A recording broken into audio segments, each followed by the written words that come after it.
ನಮಸ್ಕಾರ ವೀಕ್ಷಕರೇ, ಗ್ಯಾರಂಟಿ ನ್ಯೂಸ್ನ ವಿಶೇಷ ಎಕ್ಸ್ಪ್ಲೈನರ್ ಕಾರ್ಯಕ್ರಮಕ್ಕೆ ಸ್ವಾಗತ. ನಾನು ದಿಲೀಪ್. ವೀಕ್ಷಕರೇ, ಟ್ರಂಪ್ಗೆ ಶಾಕ್ ಮೇಲೆ ಶಾಕ್. ಏನಕ್ಕೆ ಟ್ರಂಪ್ಗೆ ಶಾಕ್ ಮೇಲೆ ಶಾಕ್? ಏನೊಂದು ಯುದ್ಧವನ್ನು ಆರಂಭಿಸಿದ್ರು ಇರಾನ್ ಮೇಲೆ, ಇಸ್ರೇಲ್ ಮತ್ತು ಅಮೆರಿಕ ಎರಡೂ ಸೇರಿ. ಆ ಯುದ್ಧದ ಆರಂಭದ 3ನೇ ವಾರ ಇವತ್ತು, 18 ದಿನ ಕಳೆದೋಗಿದೆ. ಈ ಒಂದು ಯುದ್ಧ ಆರಂಭ ಆದ ನಂತರ ಟ್ರಂಪ್ಗೆ ಶಾಕ್ ಮೇಲೆ ಶಾಕ್ ಯಾಕೆ ಬರ್ತಾ ಇದೆ ಅಂತ ಒಂದೊಂದೇ ಕಾರಣಗಳನ್ನು ನಿಮಗೆ ವಿವರಿಸುವಂಥ ಪ್ರಯತ್ನ ಮಾಡ್ತೀವಿ. ಅದಕ್ಕಿಂತ ಮೊದಲು ನೀವು ಇಲ್ಲಿ ದೃಶ್ಯದಲ್ಲಿ ನೋಡ್ತಾ ಇರ್ಬೋದು, ದೊಡ್ಡದೊಂದು ಬೆಂಕಿ ಬಿದ್ದಿದೆ. ಬೆಂಕಿ ಬಿದ್ದಿರೋದೆಲ್ಲಿ? ಈ ಕುರಿತಾಗಿ ನಿಮಗೆ ಮಾಹಿತಿ ಹೇಳ್ತಾ ಹೋದರೆ ನಿಜಕ್ಕೂ ಕೆಲವೊಂದು ಇಲ್ಲಿ ಅಚ್ಚರಿಯ ಮಾಹಿತಿಗಳು ಇದ್ದಾವೆ. ಜೊತೆಗೆ ಕೆಲವು ಭಾರತಕ್ಕೆ ಅನ್ವಯ ಆಗೋಂಥ ಸಂಗತಿಗಳು ಇದ್ದಾವೆ. ಅವೇನು ಅಂತ ಒಂದೊಂದಾಗಿ ನೋಡ್ತಾ ಹೋಗೋಣ ವೀಕ್ಷಕರೇ. ಮೊದಲಿಗೆ ಟ್ರಂಪ್ಗೆ ಯುದ್ಧ ನೌಕೆ ಆಘಾತ ಎದುರಾಗಿದೆ. ಏನದು ಯುದ್ಧ ನೌಕೆ ಅಂದರೆ USS ಗೆರಾರ್ಡ್ ಆರ್ ಫೋರ್ಡ್ ಅಂತ ಯುದ್ಧ ನೌಕೆ. ಈ ಯುದ್ಧ ನೌಕೆಯಲ್ಲಿ ಬೆಂಕಿ ಬಿದ್ದಿದೆ. ಈ ಯುದ್ಧ ನೌಕೆ ಕಳೆದ ವರ್ಷ ಅಷ್ಟೇ ಇದನ್ನು ಕಮಿಷನ್ ಮಾಡಲಾಗಿತ್ತು, ಅಂದರೆ ಇದನ್ನು ನೀರುಗಿಳಿಸಲಾಗಿತ್ತು. ಅಧಿಕೃತವಾಗದು ಕಾರ್ಯಾರಂಭ ಮಾಡಿತ್ತು. ಕಳೆದ ವರ್ಷ ಕಾರ್ಯಾರಂಭ ಮಾಡಿದ $12 ಬಿಲಿಯನ್ ಮೌಲ್ಯದ ಇದೊಂದು ದೊಡ್ಡ ಅತ್ಯಾಧುನಿಕ ಯುದ್ಧ ನೌಕೆ. ಈ ಯುದ್ಧ ನೌಕೆಯಲ್ಲಿ ಬೆಂಕಿ ಬಿದ್ದಿದೆ. ಈ ಯುದ್ಧ ನೌಕೆಗೆ ಬೆಂಕಿ ಬೀಳೋದಕ್ಕೆ ಕಾರಣ ಏನು? ಇರಾನ್ ಏನಾದರೂ ಕ್ಷಿಪಣಿ ದಾಳಿ ಮಾಡ್ತಾ ಅಥವಾ ಡ್ರೋನ್ ಮೂಲಕ ಏನಾದರೂ ಅಟ್ಯಾಕ್ ಮಾಡ್ತಾ ಅಂದರೆ ಆ ಸಾಧ್ಯತೆ ತುಂಬ ತುಂಬ ತುಂಬ ಕಡಿಮೆ. ಈ ಯುದ್ಧ ನೌಕೆಗೆ ಬೆಂಕಿ ಬೀಳೋದಕ್ಕೆ ಕಾರಣ ಒಂದು ಲಾಂಡ್ರಿ ವಿಭಾಗದಲ್ಲಿ ಆಕಸ್ಮಿಕವಾದಂಥ ಒಂದು ಅಗ್ನಿ ಅವಘಡ ಸಂಭವಿಸಿದೆ ಅನ್ನೋ ಮಾಹಿತಿ ಸಿಗ್ತಾ ಇದೆ. ಅಂದರೆ ಈ ಯುದ್ಧ ನೌಕೆಯ ಏನು ಸೈನಿಕರು ಇರ್ತಾರೆ, ಆ ಸೈನಿಕರಲ್ಲಿ ಒಂದು ಬಟ್ಟೆಗಳನ್ನು ಪ್ರೆಸ್ ಮಾಡೋ ಅಂಥ, ಬಟ್ಟೆಗಳನ್ನು ಒಗೆದು ಬಟ್ಟೆಗಳನ್ನು ಒಣಗಿಸುವಂಥ ಒಂದು ಜಾಗ ಏನಿದೆ, ಲಾಂಡ್ರಿ ಸೆಕ್ಷನ್, ಆ ಸೆಕ್ಷನ್ನಲ್ಲಿ ಅಗ್ನಿ ಆಕಸ್ಮಿಕ ಸಂಭವಿಸಿ ಈ ಥರ ಬೆಂಕಿ ಅನಾಹುತ ಸಂಭವಿಸಿದೆ ಅಂತ. ಇನ್ನು ಈ ನೌಕೆ ಎಲ್ಲಿತ್ತು ಅಂತ ನೋಡೋದಾದರೆ ಮ್ಯಾಪಲ್ಲಿ ನೋಡೋಂಥ ಪ್ರಯತ್ನ ಮಾಡೋಣ. ಇಲ್ಲಿ ನೀವು ನೋಡ್ಬೋದು, ಇಲ್ಲಿ ಇರಾನ್ ಇದೆ. ಈ ಒಂದು ನೌಕೆ ಮೊದಲಿಗೆ ಅರಬ್ಬಿ ಸಮುದ್ರದಲ್ಲಿತ್ತು. ಆ ನಂತರವಾಗಿ ಅದು ಕೆಂಪು ಸಮುದ್ರದ ಬಳಿ ಬಂದಿತ್ತು. ಕೆಂಪು ಸಮುದ್ರದ ಬಳಿ ಇಲ್ಲಿ ನೀವು ನೋಡ್ಬೋದು ಸೌದಿ ಅರೇಬಿಯಾದ ಜಡ್ಡಾ ನಗರ ಏನಿದೆ, ಆ ಜಡ್ಡಾ ನಗರದ ಬಳಿ ಈ ಒಂದು ನೌಕೆ ಇತ್ತು. ಈ ನೌಕೆ ಇಲ್ಲಿದ್ದಾಗ ಇಲ್ಲಿಂದನೇ ಇರಾನ್ ಮೇಲೆ ದಾಳಿ ನಡೆಸೋದಕ್ಕೆ ಈ ನೌಕೆಯಲ್ಲಿದ್ದ ಯುದ್ಧ ನೌಕೆಗಳು ಮತ್ತು ಇಲ್ಲಿನ ಕ್ಷಿಪಣಿಗಳು ಇರಾನ್ ಮೇಲೆ ದಾಳಿ ನಡೆಸೋದಕ್ಕೆ ನಿಯೋಜನೆ ಮಾಡಲಾಗಿತ್ತು. ಆದರೆ ಈ ಯುದ್ಧ ನೌಕೆಗೆ ಈಗ ಬೆಂಕಿ ಬಿದ್ದಿರೋದ್ರಿಂದ ಇದನ್ನು ನೀಟಾಗಿ ಹಾರ್ಮುಜ್ ಜಲಸಂಧಿ ಮಾರ್ಗವಾಗಿ ಈಗ ಗ್ರೀಸಿಗೆ ತಗೊಂಡೋಗಲಾಗಿದೆ ಅನ್ನೋ ಮಾಹಿತಿ ಇದೆ. ಗ್ರೀಸ್ಗೆ ಯಾಕೆ ಅಂದರೆ ಗ್ರೀಸ್ನಲ್ಲಿರೋ ಬಂದರಿನಲ್ಲಿ ಈ ಯುದ್ಧ ನೌಕೆಯ ದುರಸ್ತಿ ಕಾರ್ಯ ನಡೀತಾ ಇದೆ ಅಂತ. ಅದನ್ನು ಮುಂದಿನ ಹಂತಗಳಲ್ಲಿ ನೋಡ್ತಾ ಹೋಗೋಣ. ಮೊದಲಿಗೆ ಈ ಒಂದು ಕಾರ್ಯಾಚರಣೆ ನಡೆಸ್ತಾ ಇದ್ದಿದ್ದು ಕೆಂಪು ಸಮುದ್ರದಲ್ಲಿ. ಈ ಕಾರ್ಯಾಚರಣೆ ನಡೆಸೋ ಹೊತ್ತಲ್ಲಿ ಬೆಂಕಿ ಬಿದ್ದಿದೆ. ಈ ಬೆಂಕಿ ಬಿದ್ದಿರೋದು ಭಾರತೀಯ ಕಾಲಮಾನ ಮೊನ್ನೆ ಮಧ್ಯರಾತ್ರಿ 12 ಗಂಟೆ ನಂತರ ಈ ಒಂದು ಬೆಂಕಿ ಬಿದ್ದಿರೋದು. ಆ ನಂತರ ಈ ಯುದ್ಧ ನೌಕೆಯನ್ನು ರವಾನೆ ಮಾಡಲಾಗಿದೆ ಅಂತ ಮಾಹಿತಿ.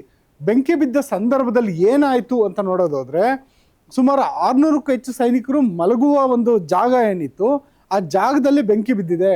ಅಂದರೆ ಆ ಬೆಡ್ಗಳಿಗೆ ಬೆಂಕಿ ಬಿದ್ದಿದೆ ಅಂತ.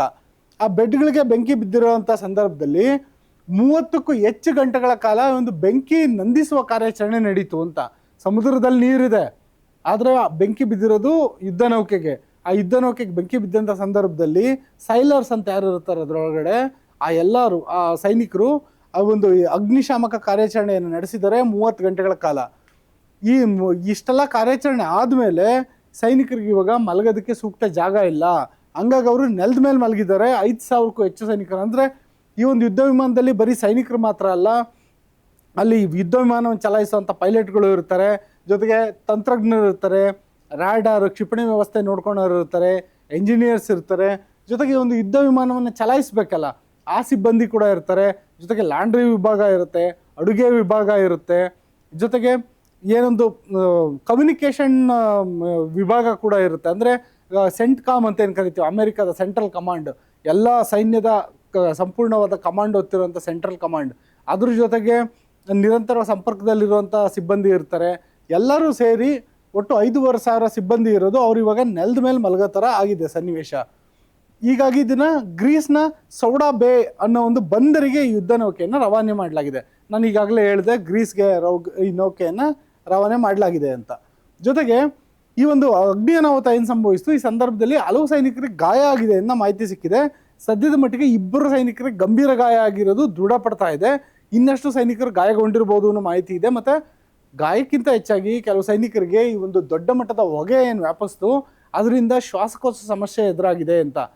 ಏನೊಂದು ಲಂಗ್ ಪ್ರಾಬ್ಲಮ್ಗಳು ಶುರುವಾದಂಥ ಸಂದರ್ಭದಲ್ಲಿ ಈ ಅಗ್ನಿ ಅನಾಹುತ ಆದಾಗ ಅವರು ಸುಗಮವಾಗಿ ಕಾರ್ಯನಿರ್ವಹಿಸೋಕ್ಕಾಗಲ್ಲ. ಹಾಗಾಗಿ ಅಮೆರಿಕದ ಮುಖ್ಯ ಭೂಮಿಗೆ ಎಷ್ಟು ಜನ ಸೈನಿಕರು ವಾಪಸ್ ಆಗ್ತಾರೆ, ಅದು ಇವಾಗ ಇರುವಂಥ ಪ್ರಶ್ನೆ.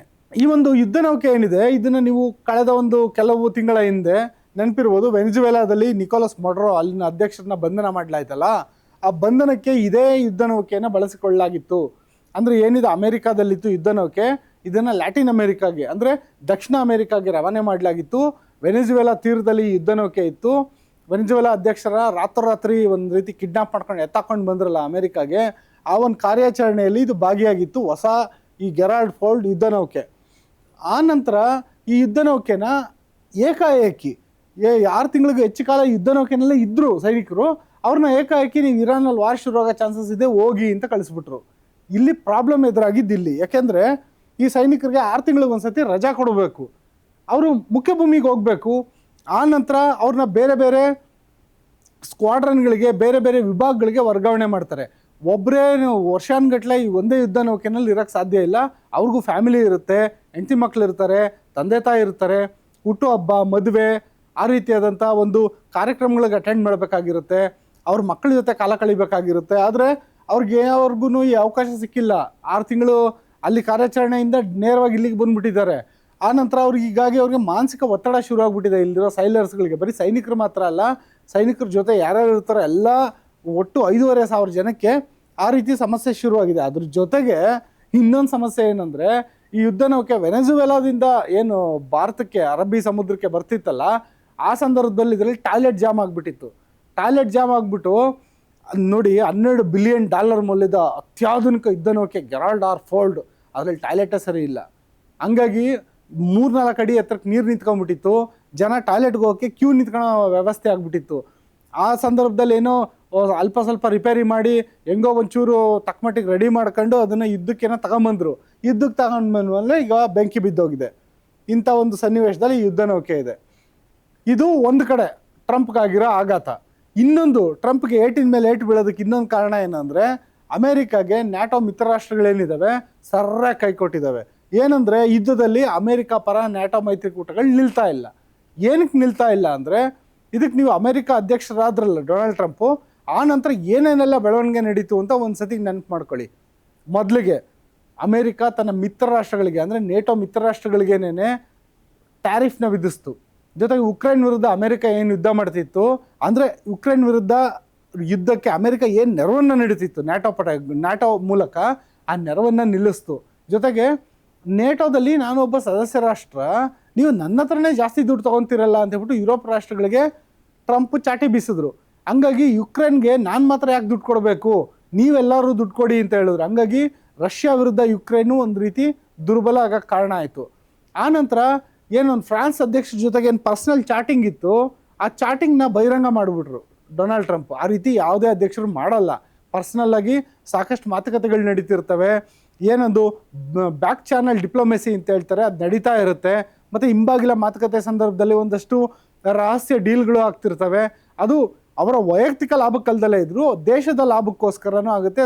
ಸಮ್ಟೈಮ್ಸ್ ಅದು ವೈಯಕ್ತಿಕ ಲಾಭಕ್ಕೂ ಇರ್ಬೋದು. ಆದರೆ ಆ ರೀತಿಯಾದಂಥ ಚಾಟ್ಸ್ಗಳನ್ನ ಬಹಿರಂಗ ಮಾಡಿಬಿಟ್ರು. ಈ ರೀತಿಯ ನನಗೆ ಫ್ರಾನ್ಸ್ ಅಧ್ಯಕ್ಷ ಇಮಾನ್ಯುಯಲ್ ಮ್ಯಾಕ್ರಾನ್ ನನಗೆ ಚಾಟ್ ಮಾಡಿದ್ದಾರೆ ಅಂತೇಳಿ. ಜೊತೆಗೆ ಬ್ರಿಟನ್ಗೂ ಒಂದು ರೀತಿ ಬ್ರಿಟನ್ ದೇಶವನ್ನು ಒಂದು ರೀತಿ ನಿಕೃಷ್ಟವಾಗಿ ನಡೆಸ್ಕೊಳೋ ರೀತಿ ಮಾತಾಡಿದ್ರು. ಆಮೇಲೆ ನಿಮ್ಮೆಲ್ಲರನ್ನೂ ಸಾಕ್ತಿರೋದೇ ನಾನು ಅನ್ನೋ ರೀತಿ ಮಾತಾಡಿದ್ರು. ಇವೆಲ್ಲದನ್ನು ಈ ನೇಟೋ ಸದಸ್ಯ ರಾಷ್ಟ್ರಗಳಿಗೆ ಗೊತ್ತಿತ್ತು.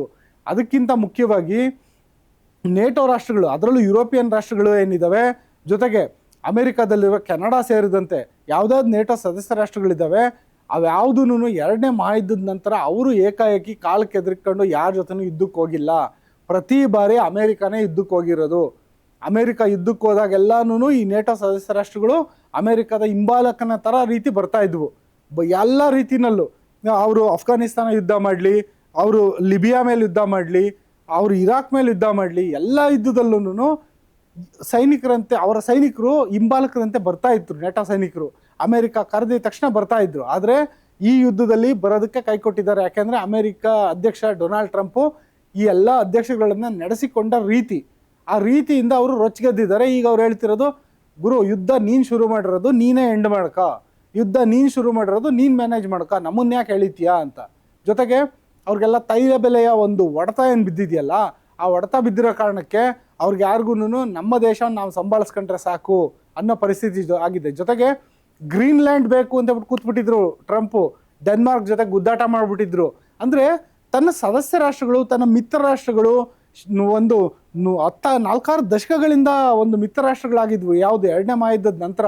ಆ ಎಲ್ಲ ಮಿತ್ರ ರಾಷ್ಟ್ರಗಳನ್ನ ಒಂದು ರೀತಿ ಶತ್ರುಗಳ ರೀತಿ ಮತ್ತು ಮಿತ್ರರನ್ನ ಒಂದು ರೀತಿ ನಿಕೃಷ್ಟವಾಗಿ ನಡೆಸ್ಕೊಳ್ಳೋ ಟ್ರಂಪ್ ನಡೆ ಏನಿತ್ತು, ಅದರಿಂದಾಗಿ ಅವರೆಲ್ಲ ಇವಾಗ ನೇಟೋ ಸದಸ್ಯ ರಾಷ್ಟ್ರಗಳು ಟ್ರಂಪ್ ವಿರುದ್ಧ ತಿರುಗಿ ಬಿದ್ದಿದ್ದಾರೆ. ಅದರಲ್ಲಿ ಯಾವುದಾದ್ರು ಮುಖ್ಯವಾಗಿ ಅಂದರೆ ಬ್ರಿಟನ್ನು, ಫ್ರಾನ್ಸ್, ಇಟಲಿ ಸೇರಿದಂತೆ ಒಟ್ಟು 32 ರಾಷ್ಟ್ರಗಳು, ನೇಟೋ ಸದಸ್ಯ ರಾಷ್ಟ್ರಗಳೇನಿದ್ದಾವೆ ಅವ್ಯಾವುದು ಇವಾಗ ಟ್ರಂಪ್ಗೆ ಸಪೋರ್ಟಿಗೆ ಬರ್ತಿಲ್ಲ. ಟ್ರಂಪು ನೀವು ಯಾರು ನನ್ನ ನೆರವಿಗೆ ಬರ್ತಿಲ್ಲ, ಹಂಗಿದ್ರು ನಾನು ಯುದ್ಧ ಗೆಲ್ತೀನಿ ಅಂತ ಆಕ್ರೋಶದ ಮಾತುಗಳನ್ನ ಕೂಡ ಹೊರ ಹಾಕ್ತಿದ್ದಾರೆ ಈ ಮಧ್ಯದಲ್ಲಿ. ಆನಂತರ ಈ ಒಂದು ಟ್ರಂಪ್ಗೆ ಕೈಕೊಟ್ಟರ ಮಿತ್ರ ರಾಷ್ಟ್ರಗಳ ಪಟ್ಟಿನಲ್ಲಿ ಜಪಾನ್ ಮತ್ತು ಆಸ್ಟ್ರೇಲಿಯಾ ಕೂಡ ಇದೆ. ಇವು ಜಪಾನ್ ಮತ್ತು ಆಸ್ಟ್ರೇಲಿಯಾ ನೇಟೋ ಸದಸ್ಯ ರಾಷ್ಟ್ರಗಳಲ್ಲ, ಆದರೆ ಏನೊಂದು ಟ್ರಂಪ್ನ ಅಲೈಸ್ ಅಂತ ಕರೀತಾರೆ, ಏನೊಂದು ಅಮೇರಿಕನ್ದ ವೆಸ್ಟರ್ನ್ ಅಲೈಸ್ ಅಂತ ಕರೀತಾರೆ, ಅದ್ರ ಜೊತೆಗೆ ಈ ಒಂದು ಜಪಾನ್ ಮತ್ತು ಆಸ್ಟ್ರೇಲಿಯಾ ಕೂಡ ಮಿತ್ರ ದೇಶಗಳು. ಯಾವಾಗ ಜಪಾನ್ ಮತ್ತು ಆಸ್ಟ್ರೇಲಿಯಾಗೆ ಬನ್ನಿ ಹರ್ಮುಜ್ ಜಲಸಂಧಿನಲ್ಲಿ ಹಡಗುಗಳ ಸಾಮಾನ್ಯ ಸಾಗಾಟ ವ್ಯವಸ್ಥೆ ಮಾಡೋಣ, ನೀವು ನಿಮ್ಮ ನೇವಿ ತಗೊಂಡು ಬನ್ನಿ, ನಮಗೆ ಸಪೋರ್ಟಿಗೆ ನಿಂತ್ಕೊಳ್ಳಿ ಅಂದರೆ ಈ 2 ರಾಷ್ಟ್ರಗಳು ಬರೋದಕ್ಕೆ ಸಿದ್ಧ ಆಗಲಿಲ್ಲ. ಜೊತೆಗೆ ಅಮೇರಿಕದ ತವರಲ್ಲೇನಿದೆ, ಅಮೇರಿಕ ದೇಶದಲ್ಲಿ ಟ್ರಂಪ್ ವಿರುದ್ಧ ಆಕ್ರೋಶ ವ್ಯಕ್ತ ಆಗ್ತಾ ಇದೆ ಇವಾಗ. ಒಂದು ಕಡೆ ಅಮೇರಿಕದ ಹೊರಗಡೆ ಇದುವರೆಗೂ ಹೇಳಿದ್ದು ಯುರೋಪ್ ಇರ್ಬೋದು, ಲ್ಯಾಟಿನ್ ಅಮೇರಿಕಾ ಇರ್ಬೋದು, ಜಪಾನ್ ಇರ್ಬೋದು, ಆಸ್ಟ್ರೇಲಿಯಾ ಇರ್ಬೋದು, ಆ ದೇಶಗಳು ಯಾವುದು ನೆರವಿಗೆ ಬರ್ತಿಲ್ಲ ಟ್ರಂಪ್ಗೆ. ಜೊತೆಗೆ ತವರಲ್ಲೇನೇ ಅಮೇರಿಕ ಅಧ್ಯಕ್ಷರಿಗೆ ಚಾಟಿ ಬೀಸ್ತಾ ಇದ್ದಾರೆ. ಯಾರು? ಅಮೇರಿಕ ಸಂಸತ್ನಲ್ಲಿರೋ, ಅದು ಸೆನೆಟ್ ಆಗಿರ್ಬೋದು, ಕಾಂಗ್ರೆಸ್ ಆಗಿರ್ಬೋದು, ಅಲ್ಲಿರುವಂಥ ಸದಸ್ಯರು ಇಸ್ರೇಲ್ ಯುದ್ಧಕ್ಕೆ ಅಮೇರಿಕ ಕೈ ಜೋಡಿಸಿದ್ದು ಯಾಕೆ ಅಂತ ಕೇಳ್ತಿದ್ದಾರೆ. ಯಾಕೆಂದರೆ ಇಸ್ರೇಲ್ಗೆ ಇದ್ದಿದ್ದು ಒಂದೇ, ಇಸ್ರೇಲ್ಗೆ ಅದು ಅಳಿವು ಉಳಿವಿನ ಪ್ರಶ್ನೆ. ಯಾಕೆಂದರೆ ಇರಾನ್ ಹೇಳ್ಬಿಟ್ಟಿದೆ, ಇಸ್ರೇಲ್ ಅನ್ನೋ ದೇಶ ಭೂಪಟದಲ್ಲಿ ಇರಬಾರ್ದು, ಇಸ್ರೇಲ್ನ ನಾಶ ಮಾಡೋದೇ ನಮ್ಮ ಗುರಿ ಅಂತ ಹೇಳ್ಬಿಟ್ಟು ತನ್ನ ಸಂವಿಧಾನದಲ್ಲೇ ಇರಾನ್ ಬರ್ಕೊಂಡಿದೆ. ಹಂಗಾಗಿ ಇಸ್ರೇಲ್ಗಿರೋ ಗುರಿ ಏನಂದರೆ ತಾನು ಉಳಿಬೇಕು ಅಂದರೆ ಇರಾನ್ನ ನಿರ್ನಾಮ ಮಾಡಬೇಕು ಅಂತ. ಅದಕ್ಕೆ ಸಾಕಷ್ಟು ಕಾರಣಗಳನ್ನು ಇಸ್ರೇಲ್ ಕೊಡ್ತಾ ಬಂದಿದೆ. ಒಂದು ಹೌತಿ ಇರ್ಬೋದು, ಹಮಾಸ್ ಇರ್ಬೋದು, ಹೆಜ್ಬುಲ್ಲಾ ಇರ್ಬೋದು, ಆ ರೀತಿ ಉಗ್ರ ಸಂಘಟನೆಗಳಿಗೆ ಇರಾನ್ ಪೋಷಣೆ ಮಾಡ್ತಾ ಇದೆ ಅನ್ನೋದು ಒಂದು ಆರೋಪ. ಎರಡನೇ ಆರೋಪ, ಇರಾನ್ ಬಳಿ ಅಣ್ವಸ್ತ್ರ ಇದೆ ಅಂತ. ಇದುವರೆಗೂ ಸಾಬೀತಾಗಿಲ್ಲ. ಇರಾನ್ ಅಧ್ಯಕ್ಷರಿಂದ ಹಿಡಿದು ಎಲ್ಲರೂ ಪದೇ ಹೇಳ್ತಿದ್ದಾರೆ ನಮ್ಮ ಹತ್ರ ಅಣ್ವಸ್ತ್ರ ಇಲ್ಲ, ಆದರೆ ನಮ್ಮ ಹತ್ರ 60% ಅಷ್ಟು ಸಂಸ್ಕರಣೆ ಮಾಡಲಾದ ಯುರೇನಿಯಂ ಇದೆ ಅಷ್ಟೇ, ನಾವಿನ್ನೂ ಅಣುಬಾಂಬ್ ತಯಾರಿಸಿಲ್ಲ ಅಂತ. ಆದರೆ ಇಸ್ರೇಲ್ ಹೇಳ್ತಿದ್ದೇನು, ಇನ್ನೊಂದು 2 ದಿನ 3 ದಿನದಲ್ಲಿ ಅಣುಬಾಂಬ್ ತಯಾರು ಮಾಡಿಬಿಡ್ತಾರೆ ಅಂತ. ಅಂದರೆ ಈ ಯುದ್ಧಕ್ಕೆ ಅಮೇರಿಕನ ಪ್ರೋತ್ಸಾಹಿಸಿದ್ರು. ಅಂದರೆ ಒಂದು ರೀತಿ ಅಮೇರಿಕಾಗೆ ಪುಳ್ಳೆ ಇಕ್ಕಿದ್ರು, ಬನ್ನಿ ಯುದ್ಧ ಮಾಡೋಣ, ಬನ್ನಿ ಅಂತ ಹೇಳ್ಬಿಟ್ಟು ಅವ್ರಿಗೆ ಅವ್ರ ಬುಡಕ್ಕೆ ಬೆಂಕಿ ಇಟ್ಟು ಅವ್ರನ್ನ ಯುದ್ಧಕ್ಕೆ ಕರೆದು ಇವಾಗ ಈ ಯುದ್ಧ ಅಂತೂ ನಡೀತಾ ಇದೆ. ಆದರೆ ಇದು ಇಸ್ರೇಲ್ನ ಯುದ್ಧ ಅಸಲಿಗೆ, ಇದು ಅಮೇರಿಕಾದ ಯುದ್ಧ ಅಲ್ಲ. ಈ ಯುದ್ಧಕ್ಕೆ ನೀವ್ಯಾಕೆ ಕೈ ಜೋಡಿಸಿದ್ರಿ ಅಂತ ಅಮೇರಿಕಾದಲ್ಲಿರೋ ಸಂಸತ್ ಸದಸ್ಯರು ಕೇಳ್ತಾ ಇದ್ದಾರೆ. ಜೊತೆಗೆ ಅಮೇರಿಕಾದ ಕಾಂಗ್ರೆಸ್ ಏನು ಮಾಡಿದೆ ಅಂದರೆ, ಅಮೇರಿಕಾದ ಸಂಸತ್ತು ಯುದ್ಧಕ್ಕೆ ಹೆಚ್ಚುವರಿ ನೆರವು ಕೊಡಿ, ಹಣಕಾಸಿನ ನೆರವು ಬೇಕು ಅಂತ ಹೇಳ್ಬಿಟ್ಟು ಟ್ರಂಪ್ ಆಡಳಿತ ಒಂದು ನಿರ್ಣಯವನ್ನು ಮುಂದಿಟ್ಟಾಗ ಅದಕ್ಕೂ ಕೂಡ ಚಾಟಿ ಬೀಸಿ ಕಳಿಸಿದ್ದಾರೆ. ನೋ, ನಾವು ಈ ಯುದ್ಧ ನಮ್ದಲ್ಲ, ಈ ಯುದ್ಧವನ್ನು ಅಮೇರಿಕನ್ ಟ್ಯಾಕ್ಸ್ ಪೇಯರ್ಸ್ ದುಡ್ಡಲ್ಲಿ ನಡೆಸಬೇಡಿ, ನಮ್ಮ ದುಡ್ಡಲ್ಲಿ ಯಾಕೆ ಯುದ್ಧ ಮಾಡ್ತಿದ್ದೀರಾ ಅಂತ ಹೇಳ್ಬಿಟ್ಟು ಚಾಟಿ ಬೀಸಿದ್ದಾರೆ. ಜೊತೆಗೆ ಈ ಯುದ್ಧದಿಂದ ದೂರ ಉಳಿದಿರೋದಾಗಿ ಮೆಗಾ ಬೇಸ್ ಏನಿದೆ, ಮೆಗಾ ಅಂದರೆ ಮೇಕ್ ಅಮೇರಿಕಾ ಗ್ರೇಟ್ ಅಗೈನ್, ಆ ಮೆಗಾ ಬೇಸ್ಗೆ ಟ್ರಂಪ್ ಎಲೆಕ್ಷನ್ ಟೈಮಲ್ಲಿ ಒಂದು ಆಶ್ವಾಸನೆ ಕೊಟ್ಟಿದ್ರು, ನಮಗೆ ಯುದ್ಧ ಬೇಡ, ನಾವು ಅಮೇರಿಕಾನ ಮತ್ತೆ ಗ್ರೇಟ್ ಮಾಡಬೇಕು ಅಂದರೆ ನಾವು ಸುಮ್ಮನೆ ಯುದ್ಧಗಳಿಗೆ ಹೋಗೋದಲ್ಲ, ಅಮೇರಿಕಾ ಆರ್ಥಿಕವಾಗಿ ಇನ್ನಷ್ಟು ಪ್ರಬಲ ಆಗಬೇಕು, ಅಮೇರಿಕಾ ಸಾಮಾಜಿಕವಾಗಿ ಇನ್ನಷ್ಟು ಪ್ರಬಲ ಆಗಬೇಕು, ಅಮೇರಿಕಾದ ಮೂಲಸೌಕರ್ಯಗಳು ಇಂಪ್ರೂವ್ ಆಗಬೇಕು, ಅಮೇರಿಕಾಗೆ ಬರುವಂಥ ವಲಸಿಗರಿಂದಾಗಿ ಮೂಲ ನಿವಾಸಿ ಅಮೇರಿಕಾದವರು ಏನಿದ್ದಾರೆ ಅವ್ರಿಗೆ ಕೆಲಸ ಸಿಗದಂತಾಗಿದೆ. ಹಾಗಾಗಿ ಯಾರ್ಯಾರು ಅಕ್ರಮ ವಲಸಿಗರಿದ್ದಾರೆ ಅವ್ರನ್ನೆಲ್ಲ ಒದ್ದೋಡಿಸ್ಬೇಕು. ಆ ರೀತಿ ಎಲ್ಲ ದೊಡ್ಡ ಭರವಸೆ ಕೊಟ್ಟು ಅಮೇರಿಕಾ ಅಧ್ಯಕ್ಷರು ಬಂದರು. ಅದಕ್ಕಾಗಿ ಒಂದು ಮೆಗಾ ಬೇಸ್ ಕೂಡ ಕ್ರಿಯೇಟ್ ಆಗಿತ್ತು. ಆ ಮೆಗಾ ಬೇಸ್ಗೆನೇ ಇವಾಗ ಬೇಸರ ಆಗಿದೆ. ಯಾಕೆಂದರೆ ಯುದ್ಧನೇ ಮಾಡಲ್ಲ ಅಂತ ಹೇಳಿದ್ದಲ್ಲ ಗುರು, ನೀನು ಯಾಕೆ ಯುದ್ಧಕ್ಕೆ ಹೋಗಿದ್ಯಾ, ಅದು ನಿಂದಲ್ಲ ಯುದ್ಧ, ಇಸ್ರೇಲ್ ಯುದ್ಧ, ನೀನು ಯಾಕೆ ಹೋಗಿದ್ಯಾ ಅಂತ ಹೇಳ್ಬಿಟ್ಟು ಅಲ್ಲಿನ ಮೆಗಾ ಬೇಸ್ನ ಪ್ರಮುಖರೇ ಕೇಳ್ತಾ ಇದ್ದಾರೆ, ಟ್ರಂಪ್ಗೆ ಪ್ರಶ್ನೆ ಮಾಡ್ತಾ ಇದ್ದಾರೆ. ಜೊತೆಗೆ ಇತ್ತೀಚೆಗಂತೂ ಭಾರಿ ಸದ್ದಾಗಿತ್ತು, ಭಾರತದ ಯುದ್ಧ ನಿಲ್ಲಿಸ್ಬಿಡ್ತೀನಿ, ಭಾರತದ ಯುದ್ಧ ನಾನು ನಿಲ್ಲಿಸ್ಬಿಟ್ಟೆ, ಭಾರತ ಪಾಕಿಸ್ತಾನದ್ದು ಜೊತೆಗೆ 7-8 ಯುದ್ಧ ನಿಲ್ಲಿಸ್ಬಿಟ್ಟಿದ್ದೀನಿ, ನನಗೆ ನೊಬೆಲ್ ಕೊಡಬೇಕು ಅಂತ ಹೇಳ್ಬಿಟ್ಟು ಟ್ರಂಪು ಸಿಕ್ಕಾಪಟ್ಟೆ ಮಾತಾಡಿದರು. ಆದರೆ ವೆನೆಜುವೆಲಾದ ಲೇಡಿಗೆ ನೊಬೆಲ್ ಪ್ರಶಸ್ತಿ ಸಿಕ್ತು. ಆ ನೊಬೆಲ್ ಪ್ರಶಸ್ತಿ ಸಿಕ್ಕಾದ ಮೇಲೆ ಟ್ರಂಪ್ದು ವರಸನೆ ಬದಲಾಗಿದೆ. ವೆನೆಜುವೆಲಾದಲ್ಲಿ ಅಧ್ಯಕ್ಷರೇ ಬದಲಾಗ್ಬಿಟ್ರು. ಇವಾಗ ನೋಡಿದ್ರೆ ಇರಾನ್ ಮೇಲೆ ಯುದ್ಧ ಸಾರಿದ್ದಾರೆ. ಅದು ಕೂಡ ಇದೊಂದು ರೀತಿ ಏಕಪಕ್ಷೀಯವಾಗಿ ಯುದ್ಧ, ಅಂದರೆ ಮಾತುಕತೆ ನಡೀತಿದ್ದಂಥ ಒಮಾನ್ನ ಒಂದು ಮಧ್ಯಸ್ಥಿಕೆಯಲ್ಲಿ ಮಾತುಕತೆ ನಡೀತಿರೋಂಥ ಸಂದರ್ಭದಲ್ಲೇನೆ ಈ ಒಂದು ಯುದ್ಧ ಘೋಷಣೆ ಆಗಿದ್ದು, ಜೊತೆಗೆ ಇರಾನ್ನ ಸರ್ವೋಚ್ಚ ನಾಯಕರನ್ನೇ ಹತ್ಯೆ ಮಾಡಲಾಗಿರೋಂಥದ್ದು. ಇಂಥ ನೊಬೆಲ್ ಶಾಂತಿ ಪ್ರಶಸ್ತಿ ಕಾಣ್ತಿದ್ದಂಥ ಟ್ರಂಪು ಯುದ್ಧಕ್ಕೆ ಇಳಿದಿದ್ದ್ಯಾಕೆ? ಈ ಪ್ರಶ್ನೆಗೆ ಒಂದು ಉತ್ತರ ರೂಪದಲ್ಲಿ ಬರ್ತಿರೋದೇನೆಂದರೆ ಎಪ್ಸ್ಟೀನ್ ಫೈಲ್ಸ್.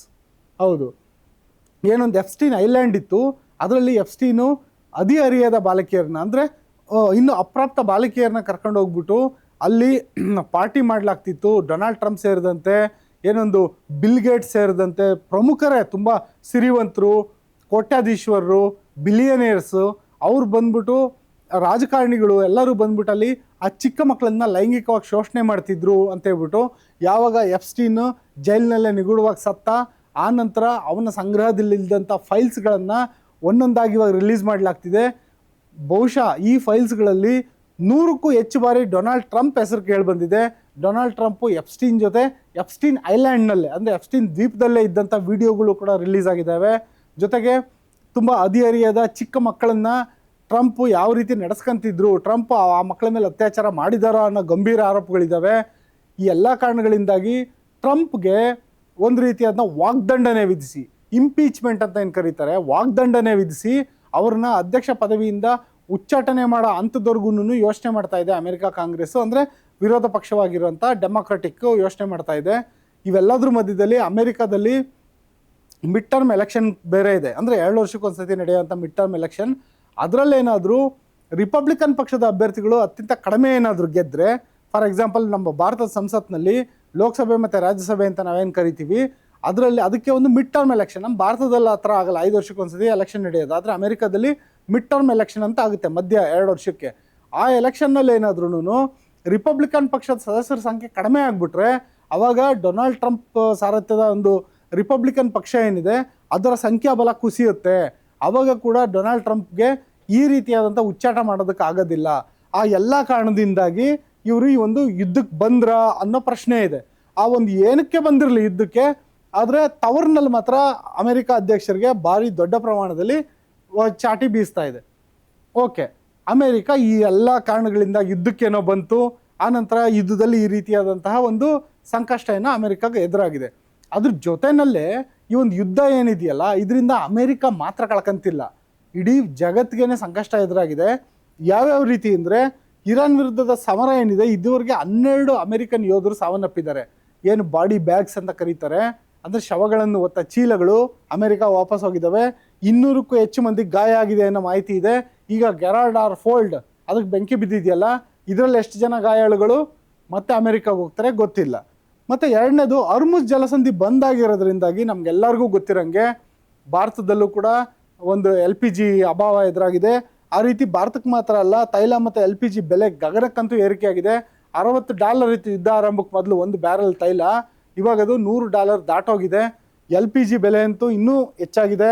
ಇವೆಲ್ಲ ಒಂದೊಂದು ಸಮಸ್ಯೆ. ಜೊತೆಗೆ ಈ ದಾಳಿಯ ಭೀತಿ ಕಾರಣ ಒಡ್ಡಿ ಹಡಗುಗಳ ಸಂಚಾರಕ್ಕೆ ಒಂದು ಬ್ರೇಕ್ ಹಾಕಲಾಗಿದೆ. ಏನಂದರೆ, ನೀವು ಇಲ್ಲಿ ಗಮನಿಸ್ಬೋದು, ಇಲ್ಲೇನು ಅರ್ಮುಜ್ ಜಲಸಂಧಿ ಇದೆ, ಇಲ್ಲಿ ಅರ್ಮುಜ್ ಜಲಸಂಧಿಯಿಂದ ಬರಬೇಕು ಅಂದರೆ ಇಲ್ಲಿರೋ ಕುವೈತಿಂದ ಹಿಡಿದು Bahrain, Qatar, Saudi Arabia, Dubai, ಇಲ್ಲೆಲ್ಲನೂ ಆ ಹಡಗು ಕಟ್ಟೆಗಳೇನಿದ್ದಾವೆ, ಬಂದರುಗಳೇನಿದ್ದಾವೆ, ಈ ಬಂದರುಗಳಿಂದ ತೈಲ ಅಥವಾ LPGನ ತುಂಬಿಕೊಂಡು ಈ ಒಂದು ಅರ್ಮುಜ್ ಜಲಸಂಧಿ ಮಾರ್ಗವಾಗಿ ಅರಬ್ಬಿ ಸಮುದ್ರಕ್ಕೆ ಬರಬೇಕು, ಅಂದರೆ ಮುಖ್ಯ ಸಮುದ್ರಕ್ಕೆ ಬರಬೇಕಂದ್ರೆ ಇಲ್ಲಿ ಯಾವಾಗ ಇರಾನ್ ದಾಳಿ ಮಾಡುತ್ತೆ ಅನ್ನೋ ಭೀತಿ ಇದೆಯಲ್ಲ, ಆ ದಾಳಿ ಭೀತಿಯಿಂದ ಈ ವಿಮಾ ಕಂಪ್ನಿಗಳು ಏನು ಮಾಡ್ತವೆ ಅಂದರೆ, ಯಾವುದೇ ಕಾರಣಕ್ಕೂ ನೀವು ಒಂದು ವೇಳೆ ಅರ್ಮುಜ್ ಜಲಸಂಧಿ ದಾಟಿದ್ರೆ ನಾವು ಹೊಣೆ ಅಲ್ಲ ಅಂತ ಹೇಳ್ಬಿಡ್ತವೆ. ಒಂದು ಅಂದಾಜಿನ ಪ್ರಕಾರ ಒಂದು ಸಾಮಾನ್ಯ ತೈಲ ಹಡಗು ಅಥವಾ ಒಂದು LPG ಹಡಗಿಗೆ 1,100 ಕೋಟಿ ರೂಪಾಯಿಗೂ ಹೆಚ್ಚು ಮೌಲ್ಯ ಇರುತ್ತೆ ವಿಮೆ, ಅಂದರೆ ಇನ್ಶೂರೆನ್ಸ್. ನಾವೆಲ್ಲ ಕಾರ್ಗೆ, ಬೈಕ್ಗೆ ಇನ್ಶೂರೆನ್ಸ್ ಮಾಡಿಸ್ತೀವಲ್ಲ, ಅದೇ ರೀತಿ ಹಡಗಿಗೂ ಇನ್ಶೂರೆನ್ಸ್ ಇರುತ್ತೆ. ಅದು ಬರೀ ಹಡಗಿಗೆ ಮಾತ್ರ ಅಲ್ಲ, ಅದರಲ್ಲಿರೋ ಒಂದು ವಸ್ತುಗೂ ಸೇರಿ, ಸರಕಿಗೂ ಸೇರಿ ಒಂದು 1,100 ಕೋಟಿ ರೂಪಾಯಿವರೆಗೂ ಇನ್ಶೂರೆನ್ಸ್ ಇರುತ್ತೆ. ಒಂದು ವೇಳೆ ಇಲ್ಲಿ ದಾಳಿ ನಡೆದ್ರೆ ನಿಮ್ಮ ಹಡಗುಗಳ ಮೇಲೆ ನಾವು ವಿಮೆ ಕೊಡಲ್ಲ ಅಂತ ಹೇಳ್ಬಿಟ್ಟು ವಿಮಾ ಕಂಪ್ನಿಗಳು ಬ್ರೇಕ್ ಹಾಕಿ ಕುತ್ಕೊಂಡ್ಬಿಟ್ಟಿದ್ದಾವೆ.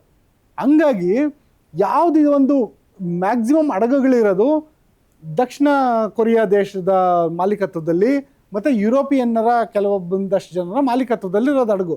ಈ ಹಡಗುಗಳನ್ನ ಅವರು ಈ ಮಾರ್ಗದಲ್ಲಿ ಹೋಗೋದಕ್ಕೆ ಒಪ್ತಿಲ್ಲ. ಯಾಕೆಂದರೆ ಒಂದು ವೇಳೆ ಏನಾದರೂ ಇರಾನ್ ದಾಳಿ ಮಾಡಿದ್ರೆ, ನಮ್ಮ ಹಡಗು ಏನಾದ್ರೂ ಹಾನಿಗೊಳಗಾದರೆ ನಮಗೆ ವಿಮೆ ದುಡ್ಡು ಸಿಗಲ್ಲ, ನಾವು ಯಾಕೆ ಪರಿಸ್ಕೊಬೇಕು, 1100 ಕೋಟಿ ರೂಪಾಯಿ ನಾವೆಲ್ಲಿ ಯಾಕೆ ಕಳ್ಕೊಬೇಕು.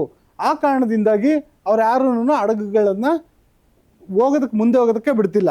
ಇನ್ನು ಈ ವಿಮಾ ಕಂಪ್ನಿಗಳು ಬಹುತೇಕ ಎಲ್ಲಿರೋದು ಅಂದರೆ, ಇವುಗಳ ಹೆಡ್ ಆಫೀಸ್ ಇರೋದು ಲಂಡನ್ನಲ್ಲಿ. ಅಂದರೆ ಅಮೆರಿಕ ಅಧ್ಯಕ್ಷ ಡೊನಾಲ್ಡ್ ಟ್ರಂಪ್ಗೆ ಬ್ರಿಟನ್ನು ಸೇನೆ ಕಳಿಸೋದಕ್ಕಷ್ಟೇ ಹಿಂದೇಟಾಗ್ತಿಲ್ಲ, ವಿಮಾ ಕಂಪ್ನಿಗಳ ಮೂಲಕನೂ ಬ್ರೇಕ್ ಆಗ್ತಿದ್ದಾವೆ. ಹಂಗಾಗಿ ಇವತ್ತೇನಾಗಿದೆ, ಈ ಒಂದು ಹರ್ಮುಜ್ ಜಲಸಂಧಿ ಹತ್ರ ಹೋಗೋದಕ್ಕೆ ಹಡಗುಗಳು ರೆಡಿ ಇಲ್ಲ. ನೀವು ಕೇಳ್ಬೋದು ಭಾರತದ 2 ಹಡಗುಗಳು ಬಂತಲ್ಲ ಅಂತ. ಅದಕ್ಕೆ ಭಾರತ ಮತ್ತು ಇರಾನ್ 2 ಗ್ಯಾರಂಟಿಯಾಗಿ ನಿಂತ್ಕೊಂಡಿದ್ವು. ಜೊತೆಗೆ ಭಾರತದ ನೌಕಾಪಡೆ ಕೂಡ ಬೆಂಬಲವಾಗಿ ನಿಂತ್ಕೊಂಡಿದ್ದು ಈ ಹಡಗುಗಳ ಸಾಗಾಟಕ್ಕೆ. ಅಂದರೆ ನಮಗೆ ತುಂಬ ತುರ್ತಿದೆ ಅನ್ನೋ ಕಾರಣಕ್ಕೆ ಹಡಗುಗಳ ಸಾಗಾಟಕ್ಕೆ ಅನುಕೂಲ ಆಯಿತು. ಜೊತೆಗೆ ಏನು ಅಮೆರಿಕ ಕಳ್ಕಂತು ಅಂತ ನೋಡೋದಾದರೆ, ಈ ರಾಡಾರ್ ಮತ್ತು ಥಾಡ್ ಕ್ಷಿಪಣಿಗಳು ಇಲ್ಲೆಲ್ಲ ನೀವು ನೋಡ್ಬೋದು. ಇಲ್ಲೊಂದು ಏನೊಂದು ಏರ್ ಬೇಸ್ ಇದೆ, ಇರಾಕಲ್ಲಿ ಏರ್ ಬೇಸ್ ಇದೆ, ಅಲ್ ಅಸದ್ ಏರ್ ಬೇಸ್ ಇದೆ, ಇದು ಅತ್ಯಂತ ದೊಡ್ಡ ಏರ್ ಬೇಸ್ ಇದು. ಜೊತೆಗೆ ಅಲ್ ಅಫ್ನಾ ಗ್ಯಾರಿಸನ್ ಸಿರಿಯಾದಲ್ಲೊಂದು ಏರ್ ಬೇಸ್ ಇದೆ. ಆಮೇಲೆ ಅಲ್ ಸಲೇಮ್ ಏರ್ ಬೇಸ್ ಇದೆ ಕುವೈತಲ್ಲಿ. ಆಮೇಲೆ US ನೇವಿದು 5th ಫ್ಲೀಟ್ ಇದೆ ಬಹ್ರೈನಲ್ಲಿ. 5th ಫ್ಲೀಟ್ ಅಂದರೆ US ನೇವಿಯ ಒಂದು ನೆಲೆ ಮಾತ್ರ ಅಲ್ಲ, ಅಲ್ಲಿ ತರಬೇತಿ ಕೂಡ ಕೊಡಲಾಗುತ್ತೆ. ಜೊತೆಗೆ ಅಲ್ ಉದೈದ್ ಏರ್ ಬೇಸ್ ಇದೆ ಕತಾರಲ್ಲಿ. ಆಮೇಲೆ ಅಲ್ ದಫ್ರಾ ಏರ್ ಬೇಸ್ ಇದೆ UAEನಲ್ಲಿ. ಈ ಎಲ್ಲ ಏರ್ ಬೇಸ್ಗಳಲ್ಲೂ ರಾಡಾರ್ನ ಅಳವಡಿಸಲಾಗಿತ್ತು. ರಾಡಾರ್ ಅಂದರೆ ಅದು ಅಮೆರಿಕ ಸೇನೆಯ ಮತ್ತು ನೌಕಾಪಡೆಯ ಕಿವಿ ಮತ್ತು ಕಣ್ಣಿದ್ದಂಗೆ. ಯಾವುದೇ ಒಂದು ಕ್ಷಿಪಣಿ, ಯಾವುದೇ ಒಂದು ಡ್ರೋನ್, ಯಾವುದೇ ಒಂದು ವಾಹನ ಅಂತರಿಕ್ಷ ಮಾರ್ಗದಲ್ಲಿ ಬಂದರೆ ಅದನ್ನು ಗುರುತಿಸೋದು ರಾಡಾರು. ಆ ನಂತರ ಅದನ್ನು ಒಡೆದುರುಳಿಸೋದು ಥಾಡ್ ಕ್ಷಿಪಣಿ ಮತ್ತು ಪ್ಯಾಟ್ರಿಯಾಟಿಕ್ ಕ್ಷಿಪಣಿಗಳು. ಆ ಕ್ಷಿಪಣಿಗಳ ನೆಲೆ ಏನಿತ್ತು ಅವೆಲ್ಲದನ್ನು ಧ್ವಂಸ ಮಾಡಾಕಿದೆ ಇರಾನ್. ಹಾಗಾಗಿ ಇದು ಅಮೆರಿಕ ಆಗಿರುವಂಥ ಅತಿ ದೊಡ್ಡ ಲಾಸ್ ಅಂತ ಹೇಳ್ಬೋದು. ಮತ್ತು ಈ ಮಧ್ಯಪ್ರಾಚ್ಯ ರಾಷ್ಟ್ರಗಳಲ್ಲಿ ಏನೊಂದು ಅಮೆರಿಕದ ವಾಯುನೆಲೆ ಮತ್ತು ನೌಕಾನೆಲೆ ಇದೆಯಲ್ಲ, ಇವೆಲ್ಲ ಬರೀ ಇಲ್ಲಿರುವಂಥ ಥಾಡ್ ಮತ್ತು ಪ್ಯಾಟ್ರಿಯಾಟಿಕ್ ಮಿಸೈಲ್ ಲಾಂಚರ್ ಸಿಸ್ಟಮ್ಗಳು ಮತ್ತು ರ್ಯಾಡಾರ್ಗಳು ಮಾತ್ರ ಅಲ್ಲ, ಈ ಒಂದು ಏರ್ ಬೇಸ್ಗಳಿದಾವಲ್ಲ, ಈ ಏರ್ ಬೇಸ್ಗಳಲ್ಲಿ ವಿಮಾನ ಹೋಗಿ ಲ್ಯಾಂಡ್ ಆಗಿ ಅಲ್ಲಿಂದ ಟೇಕ್ ಆಫ್ ಆಗೋಂಥ ವ್ಯವಸ್ಥೆನೇ ಇಲ್ದಂಗೆ ಆಗಿದೆ. ಅಂದರೆ ಅಷ್ಟರ ಮಟ್ಟಿಗೆ ದೊಡ್ಡ ಮಟ್ಟದ ದಾಳಿಗಳು ನಡೆದು ಆ ಏರ್ ಬೇಸ್ ಇರಲಿ ಮತ್ತು ನೌಕಾನೆಲೆ ಇರಲಿ ಕೆಲಸ ಮಾಡ್ದಲೇ ಇರೋಂಥ ಸ್ಥಿತಿಗೆ ಬಂದಿದೆ ಬಹುತೇಕ ನೌಕಾನೆಲೆಗಳು. ಜೊತೆಗೆ ಅಮೆರಿಕದ ಈ ಮಿತ್ರ ರಾಷ್ಟ್ರಗಳೇನಿದ್ದಾವೆ, ಈ ಕೊಲ್ಲಿ ರಾಷ್ಟ್ರಗಳಂತ ನಾವೇನು ಕರಿತೀವಿ, ಅದು ಕುವೈತ್ ಇರ್ಬೋದು, ಬಹ್ರೇನ್ ಇರ್ಬೋದು, ಮತ್ತು UAE ಇರ್ಬೋದು, ಅದ್ರ ಜೊತೆಗೆ ಸೌದಿ ಅರೇಬಿಯಾ. ಈ ಎಲ್ಲ ದೇಶಗಳಲ್ಲಿರೋ ಮೂಲ ಸೌಕರ್ಯಗಳ ಮೇಲೆ ಇರಾನ್ ದೊಡ್ಡ ಮಟ್ಟದಲ್ಲಿ ದಾಳಿ ನಡೆಸಿದೆ ತನ್ನ ಕ್ಷಿಪಣಿಗಳ ಮೂಲಕ, ಡ್ರೋನ್ಗಳ ಮೂಲಕ. ಅದರಿಂದ ಏನಾಗಿದೆ ಅಂದರೆ, ಒಂದು ತೈಲ ಉತ್ಪಾದನೆ ಮಾಡೋಕ್ಕೆ ಕಷ್ಟ ಆಗ್ತಿದೆ. ಉತ್ಪಾದನೆ ಮಾಡಲಾದ ತೈಲವನ್ನು ಬಂದರು ಕಟ್ಟೆವರೆಗೂ ಸಾಗಿಸೋದಕ್ಕೂ ಕಷ್ಟ ಆಗ್ತಾ ಇದೆ. ಅವೆಲ್ಲ ಹೋಗಲಿ ಅಂದರೆ ಪ್ರಮುಖವಾದ ವಿಮಾನ ನಿಲ್ದಾಣಗಳೇನಿದ್ದಾವೆ ಅದರ ಮೇಲೆ ದಾಳಿ ನಡೆದಿದ್ದಾವೆ. ಪ್ರಮುಖವಾದ ಬಂದರುಗಳ ಮೇಲೆ, ಫುಜೈರಾ ಫೋರ್ಟ್ ಅಂತ ಇದೆ, ಆ ಬಂದರ ಮೇಲೆ ನಡೆದಿರುವಂಥ ದಾಳಿ ಇದೆಯಲ್ಲ, ಅದು ಅತ್ಯಂತ ಭೀಕರವಾದ ದಾಳಿ ಅಂತ ಇದುವರೆಗೂ ಬಣ್ಣಿಸಲಾಗ್ತಾ ಇದೆ. ಇಂಥ ಒಂದು ದಾಳಿಗಳು ನಡೆದಂಥ ಸಂದರ್ಭದಲ್ಲಿ ಅವುಗಳ ಪ್ರಮುಖವಾದ ಒಂದು ಆದಾಯದ ಮೂಲನೇ ತೈಲವನ್ನು ಉತ್ಪಾದನೆ ಮಾಡೋದು, ತೈಲವನ್ನು ಮಾರಾಟ ಮಾಡೋದು. ಅದೇ ಮಾಡೋಕ್ಕಾಗ್ತಿಲ್ಲ. ಜೊತೆಗೆ ಏನು ವಾಟರ್ ಡಿಸ್ಯಾಲಿನೇಷನ್ ಪ್ಲಾಂಟ್ಸ್ ಅಂತ ಕರೀತಾರೆ, ಅಂದರೆ ಉಪ್ಪು ನೀರನ್ನು ಸಿಹಿ ನೀರಾಗಿ ಬದಲಾಯಿಸಿ ಅದನ್ನು ಕುಡಿಯೋದು. ಯಾಕೆಂದರೆ ಇಲ್ಲಿರೋ ಮರುಭೂಮಿ ಅಂತ ಪ್ರದೇಶಗಳಲ್ಲಿ ಇವಾಗ ನಮ್ಮಲ್ಲಾದರೆ ಬೋರ್ವೆಲ್ ತೋಡಿದ್ರೆ ನೀರು ಬರುತ್ತೆ, ಅಲ್ಲಿ ಪೆಟ್ರೋಲ್ ಬರುತ್ತೆ. ಹಂಗಾಗಿ ಅವ್ರಿಗೆ ಕುಡಿಯೋಕ್ಕೆ ನೀರಿಗೆಲ್ಲ ಹೋಗಬೇಕು. ಹಂಗಾಗಿ ಇಲ್ಲಿರೋಂಥ ಉಪ್ಪು ನೀರಿನ ನೆಲೆಗಳಿದೆಯಲ್ಲ, ಇಲ್ಲಿಂದ ಅವರು ಪೈಪ್ಗಳನ್ನ ಹಾಕಿ ದೊಡ್ಡ ದೊಡ್ಡ ಪ್ಲಾಂಟ್ಗಳನ್ನ ಮಾಡ್ಕೊಂಡು ಅದನ್ನು ಸಿಹಿ ನೀರಾಗಿ ಪರಿವರ್ತನೆ ಮಾಡಿ ಕುಡಿತಾರೆ. ಆದರೆ ಆ ಘಟಕಗಳಿಗೂ ಕೂಡ ದಾಳಿ ಮಾಡಾಕಿದೆ ಇರಾನ್. ಹಂಗಾಗಿ ಅವ್ರಿಗೆ ಕುಡಿಯೋಕ್ಕೆ ನೀರಿಗೂ ಕಷ್ಟ ಆಗೋಂಥ ಪರಿಸ್ಥಿತಿ ಎದುರಾಗಿದೆ. ಜೊತೆಗೆ ಈ ಅಂತಿಮವಾಗಿ ಇವೆಲ್ಲದರಿಂದ ಏನಾಗ್ತಿದೆ ಅಂದರೆ ಪೆಟ್ರೋ ಡಾಲರ್ ಆರ್ಥಿಕತೆ ಅಂತ ಏನು ಕರೀತಾರೆ. ಅಂದರೆ ನೀವು ನಿಮ್ಮಲ್ಲಿರೋ ತೈಲವನ್ನು ನೀವು ಮಾರಬೇಕಾಗಿರೋದು ಅಮೇರಿಕನ್ ಡಾಲರ್ನಲ್ಲಿ, ನಿಮ್ಮ ದಿನಾರಲ್ಲಲ್ಲ, ರೂಪಾಯಲ್ಲಲ್ಲ, ರುಬೆಲ್ಲಲ್ಲ, ಅಥವಾ ಇದು ಚೀನಾದ ಕರೆನ್ಸಿನಲ್ಲ, ಯಾವುದ್ರಲ್ಲೂ ಅಲ್ಲ. ನೀವು ಮಾರಬೇಕಾಗಿರೋದು ಅಮೇರಿಕ ಡಾಲರ್ನಲ್ಲಿ. ಅಮೇರಿಕ ಡಾಲರ್ನಲ್ಲಿ ಮಾರಬೇಕು, ಅಮೇರಿಕ ಡಾಲರ್ನಲ್ಲೇ ಖರೀದಿ ಮಾಡಬೇಕು. ಆ ರೀತಿಯಾಗಿ ಒಂದು ಪೆಟ್ರೋ ಡಾಲರ್ ಆರ್ಥಿಕತೆನ ಅಮೆರಿಕ ಸೃಷ್ಟಿ ಮಾಡಿತ್ತು. ಈ ಮೂಲಕ ಬರುವಂಥ ಒಂದು ದೊಡ್ಡ ಮಟ್ಟದ ಆದಾಯ ಏನಿದೆ ಅದು ಅಮೆರಿಕದಲ್ಲಿ ದೊಡ್ಡ ದೊಡ್ಡ ಉದ್ಯಮಗಳ ಸ್ಥಾಪನೆಗೆ ಕಾರಣ ಆಗ್ತಿತ್ತು. ಆದರೆ ಈ ಒಂದೆಲ್ಲ ದಾಳಿ ನಡೆದಿರೋಂಥ ಸಂದರ್ಭದಲ್ಲಿ ನೋಡಿದ್ರೆ ಎಲ್ಲೋ ಒಂದು ಕಡೆ ಕೊಲ್ಲಿ ರಾಷ್ಟ್ರಗಳು ಅನ್ನಿಸ್ತಾ ಇದೆ ಅಮೆರಿಕ ನಮಗೆ ಸರಿಯಾಗಿ ಸೆಕ್ಯೂರಿಟಿನೇ ಕೊಡ್ತಿಲ್ವಲ್ಲಪ್ಪ, ನಾವು ಅವ್ರನ್ನ ನೆಚ್ಕೊಂಡಿರೋದು ಎಷ್ಟು ಕಷ್ಟ, ಎಷ್ಟು ಮಟ್ಟಿಗೆ ಒಳ್ಳೆಯದು ಅಂತ. ಯಾಕೆಂದರೆ ನಿಮಗೆ ನಾನು ಇಷ್ಟು ರಕ್ಷಣೆ ಕೊಡ್ತೀನಿ, ಹಂಗಾಗಿ ನೀವು ಪೆಟ್ರೋಲ್ ಡಾಲರ್ ಆರ್ಥಿಕತೆಗೆ ಬನ್ನಿ ಅಂತ ಅಮೆರಿಕ ಡೀಲ್ ಮಾಡ್ಕೊಂಡಿದ್ದು. ಇವಾಗ ಪೆಟ್ರೋಲ್ ಡಾಲರ್ ಆರ್ಥಿಕತೆಗೇನೋ ಬಂದಾಗಿದೆ, ಆದರೆ ನೀವು ಬೇಸ್ಗಳನ್ನೂ ಮಾಡಿದ್ದೀರಾ, ಆದರೆ ಅದರಿಂದ ನಮಗೆ ರಕ್ಷಣೆ ಸಿಗ್ತಿಲ್ವೇ? ಇರಾನ್ ಬಂದು ಕಪಾಳ ಕೊಡೋದು ಹೋಗ್ತಾ ಇದೆಯಲ್ಲ, ಹೆಂಗಿದು ಅಂತೇಳ್ಬಿಟ್ಟು ಒಂದು ಪ್ರಶ್ನೆ ಮಾಡ್ತಾ ಇದ್ದಾವೆ ಒಂದು ಅರಬ್ ರಾಷ್ಟ್ರಗಳು. ಹಂಗಾಗಿ ಮುಂದಿನ ದಿನಗಳಲ್ಲಿ ಪೆಟ್ರೋಲ್ ಡಾಲರ್ ಆರ್ಥಿಕತೆಗೆ ಏನಾದರೂ ಹೊಡೆತ ಬೀಳೋ ಭೀತಿ ಇದೆಯಾ? ಅದು ಅಮೆರಿಕ ಕಾಯ್ದಿರೋಂಥ ದೊಡ್ಡ ಸಂಕಷ್ಟ. ಇವೆಲ್ಲದ್ರ ಮಧ್ಯ ಈ ಯುದ್ಧದ ಭವಿಷ್ಯ ಏನು ಅಂತ ನೋಡೋದಾದರೆ, ಆವು ಸಾಯಲ್ಲ ಕೋಲು ಮುರಿಯಲ್ಲ ಅನ್ನೋ ಪರಿಸ್ಥಿತಿ ಇದೆ. ಯಾಕೆ ಅಂದರೆ ಇರಾನ್ನಲ್ಲಿರೋದು ಇಸ್ಲಾಮಿಕ್ ಆಡಳಿತ. ಈ ಇಸ್ಲಾಮಿಕ್ ಆಡಳಿತದಲ್ಲಿ ಈಗಾಗಲೇ ಅಯಾತುಲ್ಲಾ ಅಲಿ ಖಮೇನಿ ಅವ್ರನ್ನ ಒಡೆದುರುಳಿಸಿದ್ದಾಯಿತು. ಆದರೆ ಅವ್ರ ಮಗ ಮಸ್ತಬಾ ಅಲಿ ಖಮೇನಿ ಬಂದು ಪಟದಲ್ಲಿ ಕೂತ್ಕೊಂಡಿದ್ದಾರೆ. ಅವ್ರಿಗೂ ಏನೋ ಗಾಯ ಆಗಿದೆ, ಅವರು ರಷ್ಯಾದಲ್ಲಿ ಚಿಕಿತ್ಸೆ ಪಡೀತಿದ್ದಾರೆ ಅಂತಿದೆ, ಆದರೆ ಜೀವಂತವಾಗಿದ್ದಾರೆ ಅನ್ನೋ ಮಾಹಿತಿ ಇದೆ. ಹಾಗಾಗಿ ಅಲ್ಲಿನ ಒಂದು ಇಸ್ಲಾಮಿಕ್ ಆಡಳಿತನ ಅಂತ್ಯ ಮಾಡೋದಿದೆಯಲ್ಲ, ಅದು ಕಷ್ಟ. ಒಂದು ವೇಳೆ ಮಸ್ತಬಾ ಖಮೇನಿ ಅವ್ರನ್ನೂ ಹೊಡೆದಾಕಿದ್ರು ಅವ್ರ ನಂತರದಲ್ಲಿ ಮತ್ತೊಬ್ಬ ಸೃಷ್ಟಿ ಆಗ್ತಾನೆ. ಯಾಕೆಂದರೆ ಈ ರೀತಿಯಾದಂಥ ಸನ್ನಿವೇಶ ಸೃಷ್ಟಿ ಆಗ್ಬೋದು ಅನ್ನೋ ಕಾರಣಕ್ಕೇನೆ ಇರಾನ್ನಲ್ಲಿ ಒಬ್ಬೊಬ್ಬ ಮುಖ್ಯಸ್ಥನಿಗೂ 5 ಜನ ಉತ್ತರಾಧಿಕಾರಿಗಳನ್ನ ಮೊದಲೇ ನಿರ್ಧಾರ ಮಾಡಲಾಗಿತ್ತು. ಒಂದು ವೇಳೆ ಏನೋ ತುರ್ತು ಪರಿಸ್ಥಿತಿನಲ್ಲಿ ಇವನಿಲ್ಲ ಅಂದ್ರೆ ಇವನು ಆ ಥರ ರೆಡಿ ಮಾಡಿ ಇಟ್ಕೊಂಡಿದ್ರು. ಹಂಗಾಗಿ ಮಸ್ತಬಾ ಖಮೇನಿನ ಹೊಡೆದಾಕಿದ್ರು ಇನ್ನೊಬ್ಬನ ಕುತ್ಕೊಂತಾನೆ, ಆತನಿಗೆಲ್ಲ ಗೊತ್ತಿರುತ್ತೆ. ಹಂಗಾಗಿ ಈ ಇಸ್ಲಾಮಿಕ್ ಆಡಳಿತನ ಅಂತ್ಯ ಮಾಡೋದು ಅಮೆರಿಕ ಪಾಲಿಗೆ ಕಷ್ಟ ಆಗಿ ಪರಿಣಮಿಸಿದೆ. ಜೊತೆಗೆ ಈ ಒಂದು ಇರಾನ್ ದೇಶದಲ್ಲಿ ಒಟ್ಟು ಒಂದು 31 ಪ್ರಾಂತ್ಯಗಳಿದ್ದಾವೆ. ಟೆಹರಾನ್ ಒಂದು ಪ್ರಾಂತ್ಯವನ್ನು ಸೇರಿಸಿದ್ರೆ ಮಿಕ್ಕ 30 ಪ್ರಾಂತ್ಯಗಳೇನಿದ್ದಾವೆ. ಒಂದು ವೇಳೆ ಇವರೇನು ಟೆಹರಾನ್ ಮೇಲೆ ಅಣುಬಾಂಬ್ ದಾಳಿನೇ ಮಾಡಿದ್ರು ಅನ್ಕೊಳ್ಳಿ, ಟೆಹರಾನ್ ಭಸ್ಮ ಆಯಿತು, ಅದೊಂದು ಪ್ರಾಂತ್ಯ ಭಸ್ಮ ಆಯಿತು ಅಂದರೆ ಇನ್ನು ಮಿಕ್ಕ 30 ಪ್ರಾಂತ್ಯಗಳೇನಿದಾವಲ್ಲ ಅವೆಲ್ಲದೂ ಯಾವ್ದೇನೇ ಆಜ್ಞೆ ಇಲ್ದಲೆ, ಯಾರದೇ ಸೂಚನೆ ಇಲ್ದಲೇ, ಯಾರದೇ ನಿರ್ದೇಶನ ಇಲ್ದಲೇ ತಮ್ಮ ಪಾಡಿಗೆ ತಾವು ಯುದ್ಧ ಮುಂದುವರಿಸ್ತಾರೆ. ಇಂಥ ಒಂದು ಮೊಸಾಯಿಕ್ ಸಿಸ್ಟಮ್ ಏನಿದೆ ಅಲ್ಲ, ಈ ಮೊಸಾಯಿಕ್ ಸಿಸ್ಟಮ್ನ ರೂಪಿಸಿ ಇಟ್ಟುಬಿಟ್ಟಿದೆ ಆಲ್ರೆಡಿ ಇರಾನ್. ಹಾಗಾಗಿ ಈ ದಾಳಿ ಅಂತೂ ನಿರಂತರವಾಗಿ ನಡೆಯುತ್ತೆ. ಹಂಗಾಗಿ ಈ ದಾಳಿ ಇದು ಒಂದು ರೀತಿ ಆವು ಸಾಯಲ್ಲ ಕೋಲು ಮುರಿಯಲ್ಲ ಅನ್ನೋ ರೀತಿಯಂಥ ಸಿಸ್ಟಮ್ ಇದು. ಈ ಯುದ್ಧವನ್ನು ಇರಾನ್ ಈ ರೀತಿಯಾದಂಥ ವ್ಯವಸ್ಥೆಯನ್ನು ಸೃಷ್ಟಿ ಮಾಡ್ಕೊಂಡಿರೋದು ಯಾಕೆಂದರೆ ಇರಾನಿಗೆ ಚೆನ್ನಾಗಿ ಗೊತ್ತು, ಇಸ್ರೇಲ್ ಬಳಿ ತಂತ್ರಜ್ಞಾನ ಇದೆ, ಅಮೇರಿಕಾ ಬಳಿ ಶಕ್ತಿ ಇದೆ, ನಮ್ಮ ಹತ್ರ ಏನೂ ಇಲ್ಲ. ನಮ್ಮ ಹತ್ರ ಇರೋದೇನು ಅಂದರೆ ನಾವು ಗೆರಿಲ್ಲಾ ಮಾದರಿಯ ದಾಳಿಯನ್ನು ಮಾಡಬೇಕು. ಅಮೇರಿಕಾ ಈ ಯುದ್ಧವನ್ನು ಗೆಲ್ಲಲೇಬಹುದು ಮುಂದಿನ ದಿನಗಳಲ್ಲಿ, ಅಥವಾ ಇಸ್ರೇಲ್ ಗೆಲ್ಲೇಬಹುದು. ಆದರೆ ಆ ಗೆಲುವು ಎಷ್ಟು ದಿನ ತಡ ಆಗಬೇಕು ಅಂದರೆ, ಎಷ್ಟು ನಿಧಾನ ಆಗಬೇಕು ಅಂದರೆ ಆ ಗೆಲುವು ಕೂಡ ಅವ್ರಿಗೆ ಗೆಲುವು ಅಂತ ಅನ್ನಿಸ್ಬಾರ್ದು ಅಂತ. ಫಾರ್ ಎಕ್ಸಾಂಪಲ್ ಹೇಳ್ಬೇಕಂದ್ರೆ, ಯಾವುದೋ ಒಬ್ಬ ವ್ಯಕ್ತಿ ಜೊತೆ ನಿಮಗೆ ಜಮೀನಿನ ವ್ಯಾಜ್ಯ ಇರುತ್ತೆ. 1 ಎಕರೆ ಜಮೀನು, ನಿಮ್ಮ ಜಮೀನನ್ನು ಆತ ಕಬಳಿಸಿರ್ತಾನೆ ಅಂತ. ನೀವು ಆತನ ವಿರುದ್ಧ ಕೋರ್ಟಲ್ಲಿ ಕೇಸ್ ವಾದ ಮಾಡ್ತೀರಾ. ಆತ ಯಾರೋ ಒಬ್ಬ ಕಡಿಮೆ ವೆಚ್ಚದ ಒಬ್ಬ ಲಾಯರ್ನ ಇಟ್ಕೊಂಡಿರ್ತಾನೆ. ಏನೋ ಒಂದು ಸಿಟ್ಟಿಂಗ್, ಒಂದು ಹಿಯರಿಂಗ್ಗೆ ಒಂದು ₹100-200 ಖರ್ಚು ಮಾಡ್ತಿರ್ತಾನೆ. ನೀವು ಆ ಜಮೀನನ್ನ ನಾವು ಗಳಿಸಲೇಬೇಕು ಅಂತ ಹೇಳ್ಬಿಟ್ಟು ಒಂದೊಂದು ಹಿಯರಿಂಗಿಗೆ ₹10,000 ಖರ್ಚು ಮಾಡ್ತಿರ್ತೀರ. ಆತನ ತಂತ್ರ ಏನು ಅಂದರೆ, ನನಗೆ ಗೊತ್ತು ನಾನು ಜಮೀನು ಕಳ್ಕೊತೀನಿ, ಅದ್ರದ್ದು ನನ್ನ ಕೈಲಿ ಆಗಲ್ಲ ಗೆಲ್ಲಕ್ಕೆ ಅಂತ. ಆದರೆ ನಿಮಗೆ ಗೊತ್ತಿರಬೇಕಾಗಿರೋದೇನು ಅಂದರೆ, ಆತ ಖರ್ಚು ಮಾಡ್ತಿರೋದು ₹100, ನೀವು ಖರ್ಚು ಮಾಡ್ತಿರೋ ₹1,000, ₹10,000.